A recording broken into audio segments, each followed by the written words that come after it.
Ngayon mga kasubaybay, ang ating tatalakayin naman ngayon ay katulad nung ipinangako ko nung nakaraan kong video tungkol sa kadahilanan kung bakit ang bansang Pilipinas ngayon ay naghihirap. Alam niyo mga kasubaybay, kung atin lamang iisiping mabuti at napagmasdan natin ang nangyayari sa ating bansa, lalo't kung kayo ipinanganak ng sabihin nga na 60s, 70s hanggang 50s. Alam niyo mga kasubaybay, ang naging dahilan ng paghirap ng ating bansa ay katulad ng tinalakay ko nung nakaraan, dahil sa dalawang tao. Yung dalawang tao na yun ay nagplano kung paano talaga pabagsakin o pulyuhin ang ating bansa. Alam niyo mga kasubaybay, yung panahon ng dating Marcos president na mga ipinundar ng mga Marcos, nung nakaraan hindi ko pa nabanggit yung Petron. Yung Petron, ipinundar pa rin yan nung nakaraang Marcos Sr. Bakit niya ipinundar yan? Para hindi maabuso ang presyo ng gasolina dito sa ating bansa. Kasi yung mga private players nga ng gasolina, hindi ba? Hindi kontrolado ng gobyerno ang pagbibigay nila ng presyo. Nung panahon ni Marcos noon, may Petron. Kapag hindi kayo sumunod sa presyo, may Petron na magsusupply sa bawat Pilipino. Hindi ba napakabuti sana? Hindi sana natin nararanasan yung ganitong pang-aabuso. Bakit natin nararanasan yan sa panahon ngayon? Dahil doon sa sinasabi ko na dalawang tao na siyang naging simula at siya yung naging dahilan at siya yung nangarap na maghirap ang bansang Pilipinas. Una, papakilala ko sa inyo kung sino yung taong yun. Corazon Aquino. Bakit? Ano ang unang ginawa ni Corazon Aquino? Una, inagaw niya ang kapangyarihan ng ating dating presidente. Alam natin yan. Kaya nga mayroong tinatawag na idsawan Ginamit niya ang taong bayan, pangunahin ang mga Katoliko na lumantad sa kalsada at lumaban sa pamahalaan. Hindi ba kitang-kita natin yan? Hinikayat niya mga kaparian na lumaban. At ang ginawa naman ng mga kaparian, hinikayat niya yung kanilang mga miyembro para lumaban. Teka muna. Pare nagtuturo yan ang salita ng Diyos. Bakit ang ituturo niya sa kanyang mga tagasunod ay kaguluhan? Okay, wag mo muna natin talakayin yan. Sa susunod yan. Mahaba-habang talakayan yan. Ngayon ganito. Ipinanawagan ni Corazon Aquino na mag-alsa o magprotesta at mag-people's power. Kaya nga, hanggang ngayon, kasaysayan na nga yan ng Pilipinas Anong nangyari? Sa pilitang pinaalis sa Malacanang ang pinakamatalinong presidente at pinaka may malasakit sa ating bansa. At siya lamang ang presidente na nangarap kung paano paunlarin ang ating bansa ay nang makuha ng mga Aquino. Ano alam nyo ang ginawa ni Corazon Aquino? Kung kayo nagmamasid sa kasaysayan ng panahon noon. Pagka-turnover ng Malacanang, nandun si Corazon Aquino.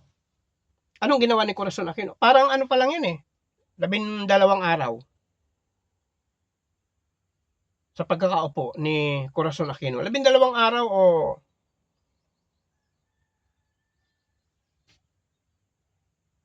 o sabihin natin na wala pang isang buwan sa pagkakaupo ni Corazon Aquino sa pagkaagaw niya sa kapangyarihan ng mga Marcos. Alam niyo ang ginawa ni Corazon Aquino? Ginamit si Cardinal Sin. Paano ginamit si Cardinal Sin?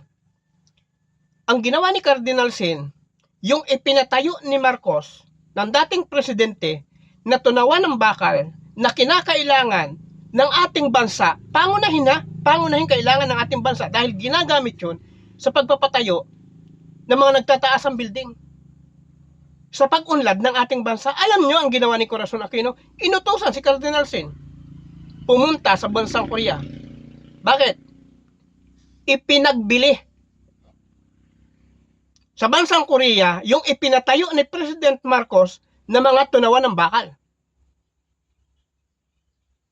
O, nung maaprubahan, nabili ng bansang Korea yung tunawan ng bakal. Anong nangyari? Matapos mabili, naging private na nga yun ng bansang Korea ang tunawan ng bakal. Anong nangyari makalipas ang ilang buwan? Halos 1 buwan lang yun nag-operate Pagkatapos, ipinasara yan ng bansang Korea. Anong nangyari? Laman ng pahayagan. Radyo, TV, dyaryo. Araw-araw. Ano ang laman ng pahayagan? Libu-libong Pilipino nawawalan ng trabaho. Kasabay ang pagbagsak ng ekonomiya ng ating bansa. Halos araw-araw yun laman ng pahayagan. Libu-libong Pilipino nawawalan ng trabaho. Dahil sa pagkabenta ni Corazon Aquino sa mga tunawan ng bakal. Gaano kadami empleyado yan? Libo rin. At ilan gang tunawan ng bakal? Napakarami na pinatayo ng ating butihing Marcos na pinakamatalinong presidente ng ating bansa sa kasaysayan. Kaya unti-unting napupulyo, lumulubog ang ekonomiya. Unti-unting naghihirap ang bansang Pilipinas. Hindi nagtagal, anong ginawa ni Corazon Aquino? Ibininta yung tunawan ng plastic na ipinatayo din ng dating presidente. Ano nangyari? Naulit na naman. Araw-araw, laman ng pahayagan, radyo, dyaryo, telebisyon, libu-libong Pilipino nawawalan ng trabaho. Bakit? 1 buwan din lang nag-operate yun Pagkatapos, ipinasara na uli. Nang nakabili. Na ang alam ko dun sa kasaysayan, bansang Korea pa rin Ipinasara.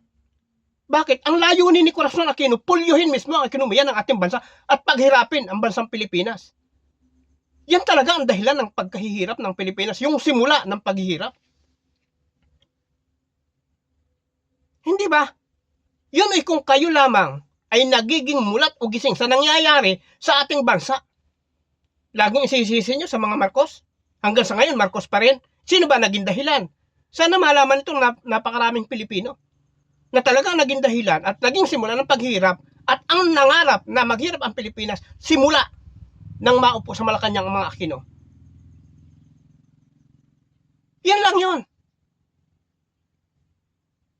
Kaya ang sinasabi ng inyong kasubaybay, ayon sa nakita, nasaksihan at sa kasaysayan ng ating bansa. Bakit maraming Pilipino nagsasabi Marcos ang may kasalanan, Marcos ang nagnakaw, nilason ang kanilang mga kaisipan? Hindi ba natin napapansin? Yung mga nagpoprotesta, mga nagwewelga sa Mindiola at kung saan-saan lugar pa, kabataan, hindi nila talaga alam kung ano ang nangyari kung hindi naturuan lamang sila. Kaya tanungin natin, mga loyalista ng Marcos, kung ano ang ginawa ng mga Marcos, walang ibang ikukwenta sa inyo kung hindi mabuti. Matatanda yun, yun talaga yung nakasaksi ng katotohanan nangyari sa ating bansa ay mga nagpoprotesta. Kita natin mga estudyante. Sabi nga, may gatas pa sa labi Anong malay nila nung panahon ni Marcos? Wala. Naturuan lang sila ng maling kasaysayan. Sabi nga alam din naman natin, binaligtad nila ang kasaysayan ng ating bansa. Pinilipit. Kung ikay matalino at susuriin mo ang katotohanan, hindi ka kayang turuan ng mali. Ang hahanapin mo, ano yung katotohanan? Ano yung nangyari panahon ng mga Marcos? Hindi batang-bata ka pa, napakatibay ng mukha mo, magsasabi ganito ang mga Marcos. Ilang taon ka lang ba? Nung panahon ni Marcos, wala ka pa nga nun Ang tatay mo, baka wala pa rin nun yung mga nagpo-protesta ngayon yung kabataan. Tanungin mo yung mga matatanda na kasaksi. Sasabihin sa'yo ang tunay na nangyari. Mga Aquino ang naging dahilan. At doon nagsimula ang kahirapan. Doon nagtampisaw ang bawat Pilipino sa putik ng kahirapan hanggang sa ngayon dinadanas yan. O ngayon, ano ang huling ginawa? At ang isa pang ginawa ni Corazon Aquino, bagamat ako'y hindi agad sa samahan na yon. Sinasabi ko lang kung ano yung naging kasaysayan. Ano nangyari? May ibang topic tayo dyan. May pagkakataon. Pero tinitiyak ko sa inyo, mga kasubaybay, sambayanang Pilipino, ang naging dahilan ng tunay na paghirap ng Pilipinas at nangarap na ang Pilipinas sadyang maghirap, ang mga Aquino. Hindi ko pa nababanggit yung isa pa. Sabi ko, 2 tao ay naging dahilan na yan ng paghihirap at nakaplano yan. Pinalano nila.